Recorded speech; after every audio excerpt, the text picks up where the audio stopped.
요한복음 15장 17절부터 19절까지 말씀입니다. 신약 174페이지. 내가 이것을 너희에게 명함은 너희로 서로 사랑하게 하려 함이로라. 세상이 너희를 미워하면 너희보다 먼저 나를 미워한 줄을 알라. 너희가 세상에 속하였으면 세상이 자기의 것을 사랑할 터이나 너희는 세상에 속한 자가 아니요 도리어 세상에서 나의 택함을 입은 자인 고로 세상이 너희를 미워하느니라. 목사님 나오셔서 말씀 전해 주시겠습니다. 기독교인된 여러 가지 특권들 중에 기쁨과 평안을 우리가 즐겨 들고 있습니다. 기쁨, 평안, 능력 이런 것들이 기독교를 설명할 때 혹은 신자가 된 신자들이 기독교인 된 것을 표현할 때 즐겨 쓰는 단어들입니다. 그러나 여러분들 실제로 신앙생활 하면서 느끼신 것 같이 신앙생활이 과연 기쁘냐, 평안하냐, 능력이 있느냐 그러면 조금 당혹감을 또 갖고 계시는 면도 있으리라고 생각합니다. 뜻밖에도 오늘 여기 요한복음 15장의 포도나무 사건은 뒤에 가서 우리가 이렇게 생각할 때마다 조금 당황함을 금할 수 없는 세상에서부터의 핍박 얘기를 결론 부분에서 다루고 있습니다. 18절 말씀 보시면 세상이 너희를 미워하면 너희보다 먼저 나를 미워한 줄을 알라. 너희가 세상에 속하였으면 세상이 자기의 것을 사랑할 터이나 너희는 세상에 속한 자가 아니요 도리어 세상에서 나의 택함을 입은 자인 거로 세상이 너희를 미워하느니라. 이 미워함의 얘기가 무슨 얘기 끝에 나오느냐면 17절에 있는 것 같이 내가 이것을 너희에게 명하면 너희로 서로 사랑하게 하려 함이로라. 그래서 우리는 이 요한복음 15장의 포도나무 비유에서 여러 가지 단어들을 말하자면 개념을 정정해야 되게 되었습니다. 우리가 아버지께 영광을 돌리는 신앙생활이라는 것이 뭐냐 하는 것부터 시작해서 얼마나 많은 개념들을 고쳐왔는지 모릅니다. 주님께서 포도나무 비유를 들으신 것은 우리가 주님 안에 거하는 것, 일체된 연합에 아주 큰 중심을 갖고 계시며 그것을 중요한 내용으로 해서 이 설명을 하고 있다는 것을 우리가 거듭거듭 확인했습니다. 그리고 주님과 함께 되며 주님 안에 거하는 것이 사랑이라는 단어로 설명된 것 같은 깊은 영적인 인격적인 교제인 것을 살펴보았습니다. 그리고 그것은 윤리적이거나 영적인 차원에서 거룩이라는 차원에서 우리를 더러움에서 깨끗게 하며 하나님과 함께 할 만한 수준으로 가는 일이라는 것도 살펴보았습니다. 그래서 우리 잘 아는 말씀같이 9절에서부터 보십시다. 아버지께서 나를 사랑하신 것 같이 나도 너희를 사랑하였으니 나의 사랑 안에 거하라. 내가 아버지의 계명을 지켜 그의 사랑 안에 거하는 것 같이 너희도 내 계명을 지키면 내 사랑 안에 거하리라.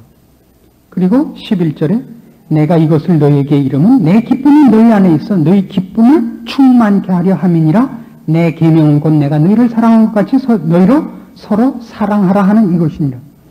그래서 이 중간중간에 이 포도나무의 비유를 진전시키시면서 잊을만 하면 한 번씩 서로 사랑하라는 명령이 중간중간 나타나고 있음을 보시게 될 겁니다. 사랑하라. 내 안에 거하라. 사랑하라. 너희 기쁨이 충만하리라. 사랑하라. 그리고 사랑하라. 세상에서 너희가 핍박을 당하고 다른 사람들한테 미워함을 받을 때 이상하게 생각지 말라. 사랑하라. 사랑하라. 이것이 너희 기쁨이 충만케 되는 것이리라. 이런 말씀이 됩니다. 아주 근본적으로 단도직입적으로 얘기를 해서 신앙생활이 힘을 잃은 가장 큰 이유는 그것이 우리에게 즐겁지 않기 때문일 것입니다. 이런 설명이 얼마나 정당한가는 알 수 없습니다만 재미있다는 것은 괜찮다는 뜻이죠. 물론 재미있다는 건 참 어렵습니다. 내용 없이 사람을 붙잡아 둘 수 있는 것을 꼭 재미있다라고 표현을 할 수밖에 없는 건 우리의 표현력의 부족입니다. 애들이 제일 재미있어하는 건 전자오락입니다. 그것이 꼭 내용이 있는 것은 아니죠. 재미있다는 것은 하여튼 안에 있는 내용이 우리의 관심을 끌만하며 우리를 사로잡을 만하다는 것입니다. 왜 재미있다는 얘기를 이렇게 등장을 시키느냐 하면, 예전에 제가 대학 다니던 시절에 수학을 가르치던 교수님이 상당히 깊은 수학을 담당하셨던 분인데, 언제나 가서 강의를 하시는 분이 제일 재미있어 하셨던 기억이 납니다. 참 재미있다, 그지? 재미있지? 우린 재미없는데 가르치는 분이 그렇게 재미있어 하세요. 뭐 그런 사람 중에 저도 하나입니다만은, 늘 설교를 하면서 저는 그렇게 재미있을 수가 없고 여러분은 재미없어 하시고 극단적인 대조를 늘 이룹니다만은, 재미있다는 것 속에는 관심을 끌만한, 다시 말해서 필요성이라는 것이 증거될 수 있는 무엇이 있다는 어떤 증거일 수 있습니다. 신앙이 우리에게 힘이 되지 않고 기쁨이 되지 않은 가장 큰 이유, 그래서 그것이 재미없기 시작했기 때문입니다. 재미없게 된 가장 큰 이유는 무엇일까요? 기독교가 힘이 없어서 혹은 기독교가 진리가 아니라서라고는 대답 못하실 것입니다. 우리 중에 누구도 기독교가 거짓이고 내가 진짜인데 우리가 속아 있다라고 믿는 사람은 없습니다. 사실인데 그 사실을 사실대로 왜 적용치 못하느냐까지 보통 물어보지 않고 있습니다. 왜 안 물어보냐 하면, 물어봐봤자 그렇게 안 할 거니까. 그렇죠? 이렇게 살면 재미있다라고 알아도 그렇게 안 할 거니까. 근데 여기에 재미있어요. 왜 그렇게 안 하게 됐느냐 하면, 그렇게 하기까지의 내가 원래 갖고 있던 생각을 뒤집으며 항복하며 어떤, 우리 식으로 얘기하자면 어떤 모험을 걸어야 한다는 데 대해 우리의 신앙이 미흡하기 때문이겠죠. 그 문제를 여기 있는 본문을 가지고 조금 잘 추적을 해보고 오늘 우리의 신앙을 조금 정당한 차원에서 평가를 해보려고 합니다. 하나 단서를 붙일 것은, 제가 벌써 몇 주 전인가부터 이제 좀 노숙한 설교자가 돼야겠다 이렇게 결심을 하고 있다는 것을 마음에 기억해 주셨으면 하는 겁니다. 만일 제가 가다가 혹 이성을 잃는 일이 있다면 제 본심이 아닌 것을 사전에 밝혀두는 바입니다. 그러나 지난주엔 또 누가 너무 그렇게 하니까 매력이 없더라 하는 또 충고를 해주신 분이 있어서 제가 용기가 나긴 합니다만은, 이 세상이 우리를 미워하는 문제를 꺼내놓는 이 순서나 과정이 아주 저한테는 재미있습니다. 그리고 이런 것들이 사랑을 요구하며 기쁨을 약속하는 것과 같이 나온다는 것은 더더욱 저를 아주 그냥 스릴 만점으로 만듭니다. 예수를 믿는다는 건 바로 이런 것들일 것입니다. 그것은 남보다 더 많은 것을 가지며 박수 받으며 승승장구하며 형통하며 정말 모든 것을 손아귀에 쥘 자가 되는 것은 결단코 아님에도 불구하고 그 누구도 누릴 수 없고 뺏을 수 없는 기쁨과 만족과 감격과 환희에 들어가는 것이며, 지금 당장 우리가 실천할 수 있고 누릴 수 있다는데, 기독교의 약속하신 그 절대적인 약속과 하나님 아버지의 풍성하심과 우리를 향한 사랑과 은혜의 넘침을 다시 한번 확인할 수 있습니다. 보통 신앙생활을 하시는 분들이 당황하는 것은 이겁니다. 신앙인으로서 정당하게 사는 것이 왜 세상 앞에 정당한 평가를 받지 못하느냐 하는 것입니다. 거기에서부터 우선 신앙이 힘을 잃습니다. 우리가 세상 사람들을 괴롭히자는 것도 아니고, 또 우리가 믿고 있는 것이 옳은 것입니다. 해를 끼치자는 것이 아니라 그들을 위해서 얘기하며, 또 우리가 알고 있는 것들은 죽은 다음에 분명히 누구나 직면해야 될 문제고 아주 중요한 무쌍한 문제입니다. 그런데 이것들이 왜 모든 사람들에게 정당하게 전달되지 않고 평가되지 않는지 무척 당황해하는 첫 번째 일이 됩니다.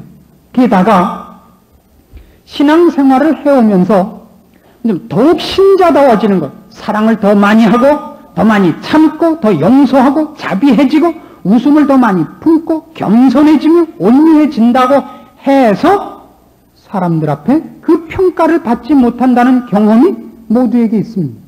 이 두 가지 일, 기독교의 진리됨, 이 절대적인 생명이 객관성을 가지지 못하는 것. 근데 우리가 더 많이 양보하며 더 많이 신자다워지며 더 깊은 사랑을 소유하는데도 불구하고 사람들이 거기에 대해 항복하지 않고 또 우리가 가지는 그 깊은 신앙들이 힘으로, 우리가 볼 때 힘으로, 결과로, 열매로 나타나지 않는다는 것이 우리를 무척 당황하게 만듭니다. 그래서 보통 이런 실수를 하게 되죠. 기독교가 가짜이거나 최소한 가짜가 아니더라도 지금 기독교식으로 사는 것은 손해다 하는 쪽으로 우리를 몰아붙였다고 생각이 됩니다. 이 성경 말씀은 굉장히 재미있습니다. 세상에서 우리를 미워하는 것과 사랑을 여기 동일한 얘기 속에 등장시킬 수 있는 공통분모는 이겁니다. 세상이 우리를 미워하는 이유도 소속 때문입니다. 다시 보시겠습니까? 19절 보십시오. 너희가 세상에 속하였으면 세상이 자기의 것을 사랑할 터이나 너희는 세상에 속한 자가 아니요 도리어 세상에서 나의 택함을 입은 자인 거로 세상이 너희를 미워하느니라. 소속에 관한 문제입니다. 미움이. 사람도 그렇습니다. 왜 사랑을 여기에 같이 등장시킬 수 있느냐 하면 7절로 갑니다. 너희가 내 안에 거하고 내 말이 너희 안에 거하면 무엇이든지 원하는 대로 구하라. 이렇게 시작된 말이 9절로 가서 아버지께서 나를 사랑하신 것 같이 나도 너희를 사랑하였으니 나의 사랑 안에 거하라. 내가 아버지의 계명을 지켜 그의 사랑 안에 거하는 것 같이 너희도 내 계명을 지키면 내 사랑 안에 거하리라. 사랑도 소속에 관한 얘기였단 말입니다. 우리는 좀 정신을 차려서 이 사랑이라는 단어를 들여다볼 필요가 있습니다. 신자들에게도 사랑이라는 말은 종종 윤리적인 차원에서의 최고의 경지로 오해되곤 합니다. 사랑은 너무나 내용이 깊고 풍성해서 한마디로 설명을 할 수는 없는 것입니다마는 지금 요한복음에서 사랑이라는 단어가 등장하는 것은 아주 뜻밖의 차원에서 뜻밖의 개념을 우리에게 가르쳐주고 싶어하는 것입니다. 요한복음의 사랑은 요한복음 13장에서 이렇게 등장을 했었던 것입니다. 요한복음 13장 34절에 그 사랑의 계명이 최초로 등장을 합니다. 새 계명을 너희에게 주는 서로 사랑하라. 이렇게 됐었습니다. 이 말씀을 잘 보세요. 이 요한복음 13장입니다. 언제냐면 마지막 유월절을 지키시면서 예수님께서 마지막 만찬 후에 가롯 유다가 자기를 파실 것을 아시며 순환당할 것을 이제 다 알리십니다. 가롯 유다가 예수 그리스도를 팔러 나갔습니다. 이제 드디어 예수 그리스도와 그의 제자들만 남았습니다. 그의 편만 남았습니다. 31절 보실까요? 저가 나간 후에 예수께서 가라사대 지금 인자가 영광을 얻었고 하나님도 인자를 인하여 영광을 얻으셨도다. 만일 하나님이 저로 인하여 영광을 얻으셨으면 하나님도 자기로 인하여 저에게 영광을 주시리니 곧 주시리라. 소자들아 내가 아직 잠시 너희와 함께 있겠노라. 너희가 나를 찾을 터이나 그러나 일찍 내가 유대인들에게 너희는 나의 가는 곳에 올 수 없다고 말한 것과 같이 지금 저희에게도 너희에게도 이르노라. 새 계명을 너희에게 주노니 서로 사랑하라. 이 새 계명은 그런 의미에서 이쪽 소속 그리스도 안에 들어온 자들, 그리스도의 자녀된 소속이 있는 자들, 그 신분을 얻은 자들에게만 가능한 얘기들입니다. 즉 능력과 어떤 그 자격에 관한 얘기를 하려는 건 소속에 관한 얘기 때문에 그렇습니다. 그래서 그 얘기를 뭘로 연결되느냐 하면 내가 너희를 사랑한 것 같이 너희도 서로 사랑하라. 내가 너희를 내 편으로 삼았기에 사랑한 것 같이 너희도 같은 편이니까 사랑하라. 너희가 서로 사랑하면 이로써 모든 사람이 너희가 내 제자인 줄 알리랍니다. 재밌죠? 기독교라는 것이 근본적으로 무엇을 위해서, 왜 필요한 것입니까? 언제나 이 문제에 와서 다시 걸리는 겁니다. 기독교의 능력이, 사랑이, 진리가, 생명됨이 세상이라는 데서 써먹으려니까 재미도 없고 기쁨도 없고 능력도 없지요. 얼마나 당연무쌍한 얘기입니까? 그런 영원한 나라와 영원한 나라에 소속된 자들 사이에서 그 나라를 준비하는 차원에서 그 훈련 과정에서 쓸 것이라면 우리는 그것은 너무나 힘있으며 필요하며 재미있기 짝이 없는 감격과 자랑과 환희를 늘 경험한다고 곧 얘기할 수 있을 것입니다. 예수님께서 세상에 오셔서 그가 가르치시는 말씀을 사람들이 알아듣지 못하면 오히려 죽이려고 한 데 대해서 예수님이 뭐라 그랬습니까? 아버지요, 옳소이다. 이렇게 된 것이 아버지의 뜻입니다. 그렇죠. 지혜 있는 자들에겐 감추고 어린아이들의 입을 의탁해서 진리를 말씀케 하시는 것이 하나님의 뜻입니다. 언젠가 한번 요즘 프로야구가 생겨가지고 고교 야구의 관중수가 줄었다 그럽니다만 예전에 프로야구 생기기 전에는 고교 야구가 굉장한 인기였습니다. 동대문 서울운동장에 한번 야구 구경을 갔더니 제 뒤에 중앙고등학교 출신 선배들이 대학생들이 앉아서 자기네 학교를 응원했습니다. 근데 그때 중앙고등학교가 그 해에는 실력이 세질 않아서 예상평에 다크호스에도 안 올라 있었습니다. 우승 후보엔 물론 안 올라 있었고. 근데 전력이 좀 셀 거라고 예상됐던 어떤 학교를 이기고 있었습니다. 근데 뒤에 앉아서 그들이 기뻐하며 떠들던 생각이 납니다. 아마 상대방 고등학교가 배재고등학교였던 걸로 기억을 합니다. 배재고등학교는 그 해 우승 후보였습니다. 근데 졌어요, 그 게임에서. 뒤에서 떠들면서 그 선배들이 그랬습니다. 아니, 이 야구 해설가들 뭐 하는 거야? 중앙고등학교를 다크호스에도 안 껴주다니. 이건 너무한 거야. 이렇게 잘하는데. 그건 같은 편이기 때문에 갖는 거죠. 그렇지 않습니까? 자기네가 그 학교를 나왔고 그 학교 편이니까 에라를 하면 봐준 거고 빗 맞아서 안타 나면 교타고 상대방이 잘 잡으면 장님 운꼬리 잡은 거고 상대방이 잘 치면 맞춰준 거고 전혀 달라집니다. 그러나 그때 그 게임에서는 그 배재고등학교가 훨씬 멋있었습니다. 왜냐하면 그때는 그 배재고등학교가 우승 후보였기 때문에 전교생이 와서 응원을 했습니다. 외야석에 전부 앉아갖고 이쪽은 제가 볼 땐 중앙고등학교 그 출신들 한 5명이 응원하고 저쪽은 한 몇천 명이 와서 응원했는데 이쪽이 이기고 그쪽이 졌어요. 전부 가서 고개를 떨구고 선수들이 눈물이 앞을 가려서 말을 못하고 있는데 모든 전교생이 일어나서 교가를 부르고 있었습니다. 그것 또한 아름다운 광경이었습니다. 그건 비참하지 않았습니다. 신자가 이 세상에서 세상사로 엮어지는 사건만으로 그의 운명이 결정지거나 그의 결론이 공표되는 것이 아님을 우리가 알고 있습니다. 우리는 영원한 나라를 준비하고 있고 우리끼리는 그 길을 알고 있는 사람들입니다. 근데 신자와 신자가 나와서 서로 무엇을 비교하고 무엇을 견주어 보고 있느냐 하면 세상일 아니냐 말입니다. 또 교회가 재미가 없죠. 신자끼리 만나는 것이 재미있을 리가 없죠.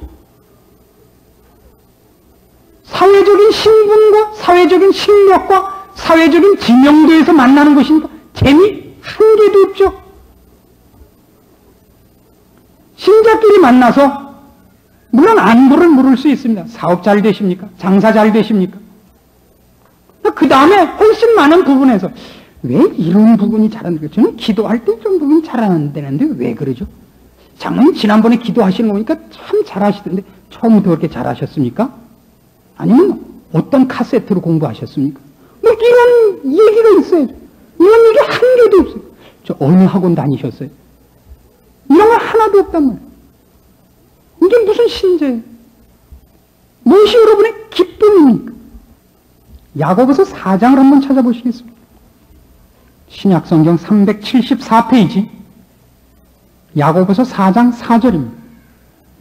이 4자가 2개 들어가면 좋은 말 안 나옵니다. 늘 아시다시피. 가능하는 여자들이여 세상과 벗된 것이 하나님의 원수임을 알지 못하느냐? 그런즉 누구든지 세상과 벗이 되고자 하는 자는 스스로 하나님과 원수되게 하는 것입니다. 다시 오늘 본문으로 가볼까요? 요한복음 15장 18절부터 다시 봅니다. 세상이 너희를 미워하면 너희보다 먼저 나를 미워한 줄을 알라. 너희가 세상에 속하였으면 세상이 자기의 것을 사랑할 터이나 너희는 세상에 속한 자가 아니요 도리어 세상에서 나의 택함을 입은 자인 거로 세상이 너희를 미워하느니라. 내가 너희로 종이 주인보다 더 크지 못하다 한 말을 기억하라. 사람들이 나를 핍박하였은즉 너희도 핍박할 터이요 내 말을 지켰은즉 너희 말도 지킬 터이라. 그러나 사람들이 내 이름을 인하여 이 모든 일을 너희에게 하리니 이는 나 보내신 이를 알지 못함이니라. 내가 와서 저희에게 말하지 아니할 때는 죄가 없었으려니요 지금은 그 죄를 핑계할 수 없느니라. 나를 미워하는 자는 또 내 아버지를 미워하느니라. 그럼 세상은 예수 그리스도와 하나님 아버지를 미워했습니다. 또 우리는 세상에 안 미워하죠. 지금 우리도 세상을 사랑하고 세상도 우리를 사랑해. 우리가 사랑하는 세상이 하나님을 미워해요. 우리는 하나님을 사랑한대요. 우리는 뭐예요? 이중인격자죠. 옛날 말로 해서 간신이죠. 세상하고도 친하고 하나님하고도 친해. 그게 가능하다고 생각하십니까? 그렇게 가능하게 사시죠. 용하시죠. 실력이 있으시죠. 좋은 학교 나와갖고 달리죠. 이건 순사기꾼이라 합니다. 그래서 아마 숙명여고에서 조명을 어둡게 해줬는지도 모르죠. 차마 서로 막힐 들 수 없어서. 지난 주간 동안에 홀로코스트라는 5부작 미니 시리즈가 방영됐었습니다. 저는 일찍 주무시는 관계로 한 번밖에 못 봤습니다. 근데 그 영화보다 그 전에, 그러니까 독일에서 안내의 일기라는 영화를 상영했을 때 재미있는 현상이 있었답니다.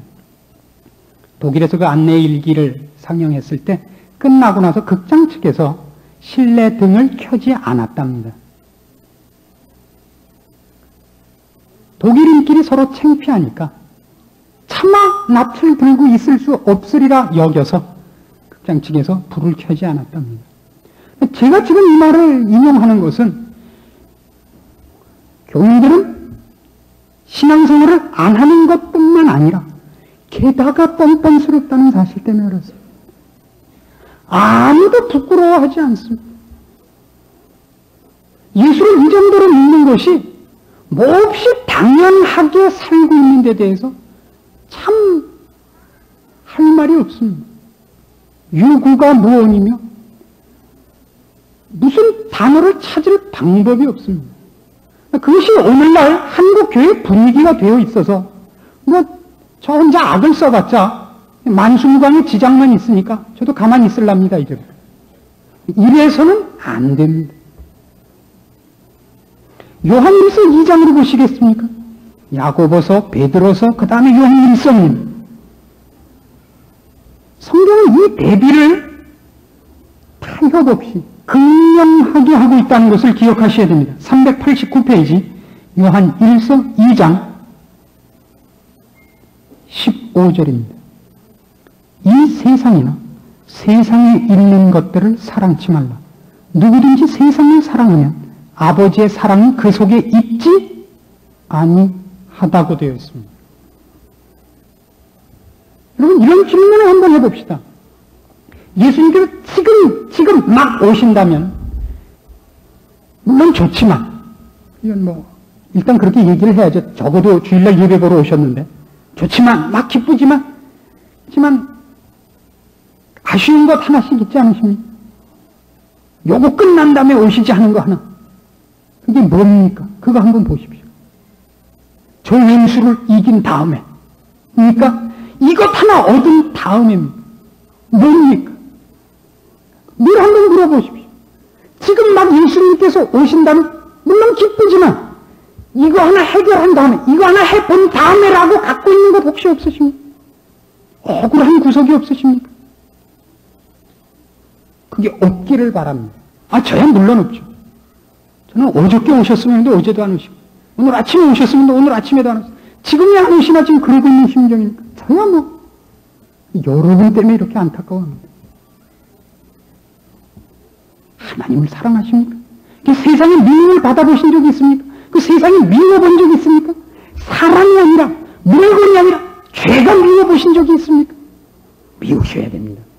그 여러분이 정당하게 살기 때문에 죄로 덤탱이 쓴 이 세상이 여러분이 오는 것이, 빛이 오는 것이 실은 어두운 같이 여러분이 자꾸 핥혀야 마땅합니다. 여러분이 어디 가도 있으나 마나하게 되어 있다면 아닙니다.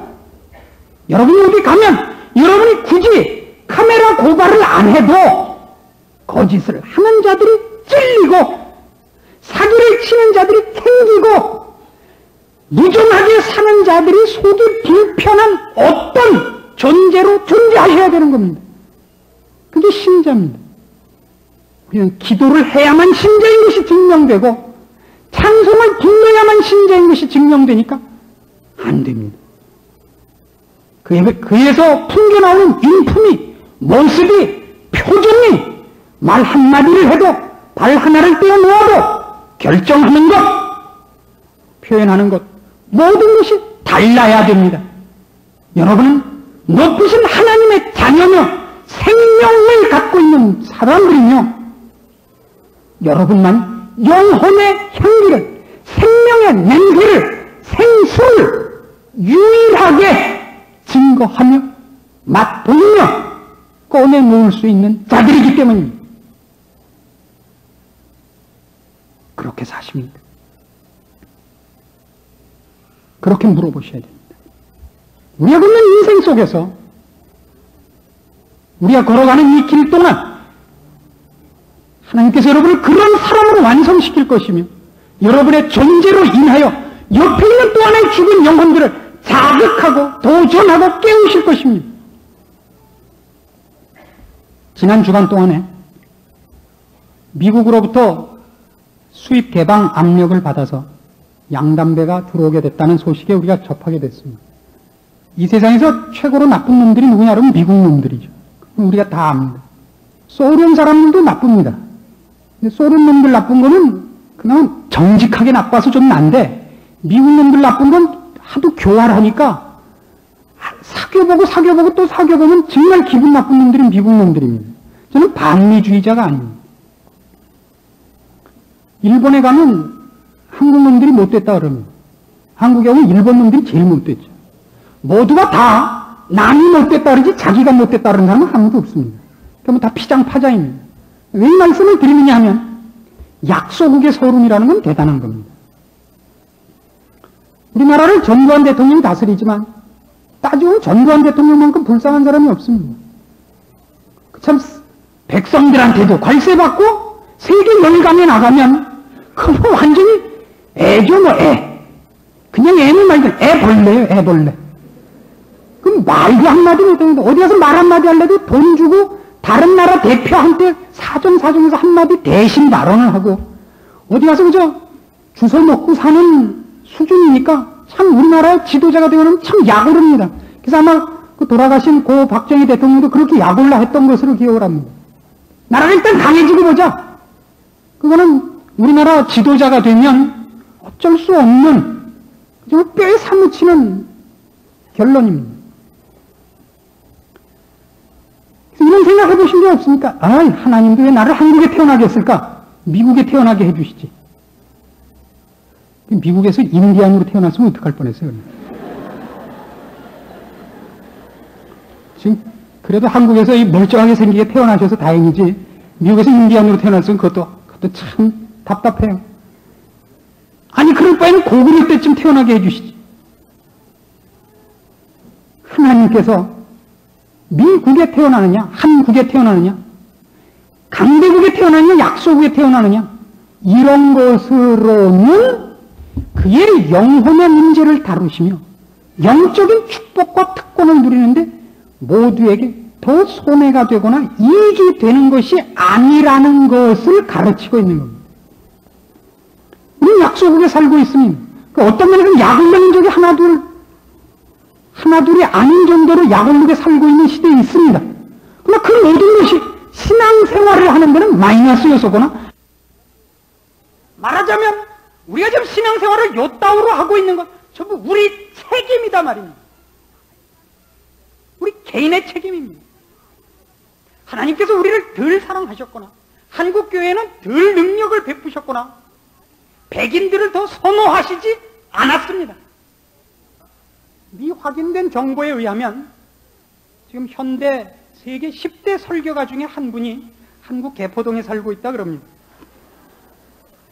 절대 우리가 다른 데만 못한 조건을 가져서가 아니라 어디를 비교할 문제도 아니라 우리는 모두가 영적인 문제와 하나님을 사랑하는 문제에 있어서는 어린애며 미련하며 악한 종자들이다 이겁니다. 그래서 이걸 애쓰지 않고서 세월이나 흘려보내고 있다가 이렇게 예배나 드리러 왔다 갔다 하고 있으면 어느 날 이자가 늘어 있을 거라고 쉽게 생각지 말아달라 이겁니다. 횟수나 채운 것으로 이건 늘지 않습니다. 우리가 얼마나 많이 세상을 사랑하며 세상에서 욕먹고 불편한 것을 싫어하는가를 막 아프게 아셔야 됩니다. 세상을 사랑하는 자는 하나님을 사랑하지 않는 겁니다. 자학하라는 얘기가 아닙니다. 금욕주의자가 되라는 것이 아닙니다. 우리의 일주일 생각 동안에 하나님에 대한 생각과 관심과 열심이 우리를 사로잡는 점이 몇 번이나 있습니까? 없습니다. 애를 써야 됩니다. 배고프면 밥 먹을 생각이 나고 목마르면 물 마실 생각이 나지만 영혼의 굶주림에 대하여 우리는 본능이 없습니다. 우리는 원래 죽어서 출생한 자들이기 때문입니다. 이 문제를 너무 쉽게 생각합니다. 필사적인 노력을 기울여 주십시오. 애를 써 주십시오. 하나님을 사랑하는 법을, 사랑하는 마음을 만들어 달라고 기도하셔야 됩니다. 매달리셔야 됩니다. 문득문득 깨달을 때에 정말 청소를 하셔야 됩니다. 하나님, 왜 나는 이 꼴입니까? 불쌍히 여겨 주시옵소서. 간섭하여 주시옵소서. 내버려 두지 마십시오. 이 간절한 기도가 정말 절규가 피 맺힌 요구가 여러분의 잠자리를 수놓아야 됩니다. 이게 너무 없습니다. 너무 쉽습니다.